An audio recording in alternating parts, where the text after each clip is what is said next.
Now, once this conversation with Buka is over, you just want to roll around him to the right constantly.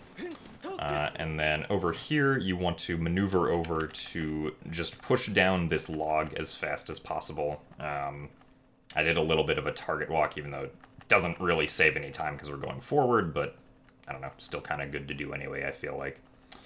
And then just push down this log because we're going to be running up it later when we go to the Ancient Cistern in like 2 hours. So yeah, just push that down. The camera angle that you had before the cutscene is going to be the camera angle that you have after the cutscene. So personally, I like to target when Link is pushing the log so that I have a camera angle that would be facing where Link is facing right now when the cutscene ends, and then I can hold like right and slightly down to begin turning and rolling over to begin my journey to the deep woods. So we do a roll, we just kind of run along this way. You may occasionally run into a treasure right here, so just be on the lookout for that so you don't accidentally collect it and cause a cutscene. It'll always be an amber relic or a goddess plume, so if that's there, you will have to avoid it.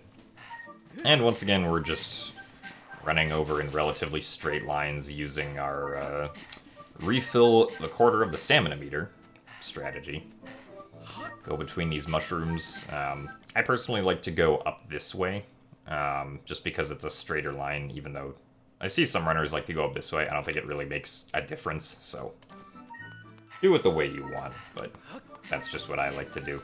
And then as my last sliver runs out here at the top of the stairs, I pull out the slingshot with the ZR button, and then aiming in this game, kind of weird, but basically, the one thing you will quickly notice about aiming is that it feels like the screen is very constricted for like the first second of your aiming if you're specifically using motion controls and gyro aiming.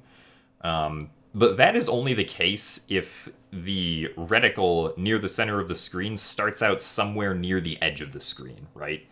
So the way to make it control better and feel like the screen is like actually moving where you want it to at the beginning is to always have the reticle be centered for the first little bit of your aiming like this, and then begin to move it upwards so that the screen naturally moves with it, instead of the screen sort of clamping down on it for like the first little bit. And then for this one, you just want to aim slightly upwards and shoot the slingshot at the vine right here. And then once you do shoot the slingshot, you want to immediately cancel the first-person item of holding out the slingshot, and then do a roll forward so that you can get a roll into this cutscene right here and gain some distance while the vine is being knocked down, just like that. And then one more other thing to note about aiming is that I actually didn't know this for a while, but you can indeed aim around using the right control stick when you're in like third or first person aiming here with like, you know, items like the slingshot or the bow or the beetle.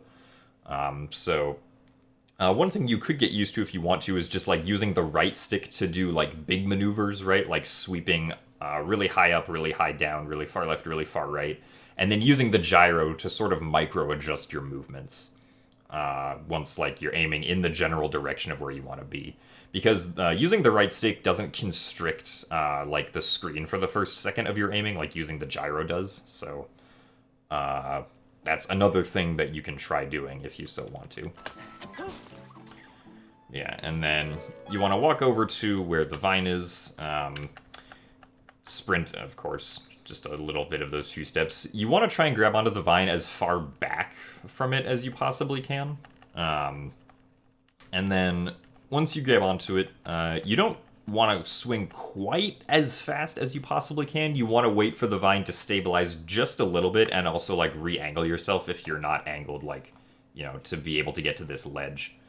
And then doing a single swing forward will give you enough momentum to be able to get up here.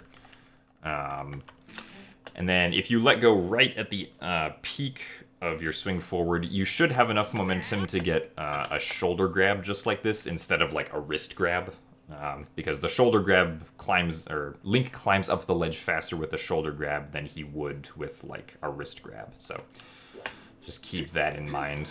And then just do continuous rolls into the Girahim cutscene over here and enter into the deep woods, where we will do some fun stuff.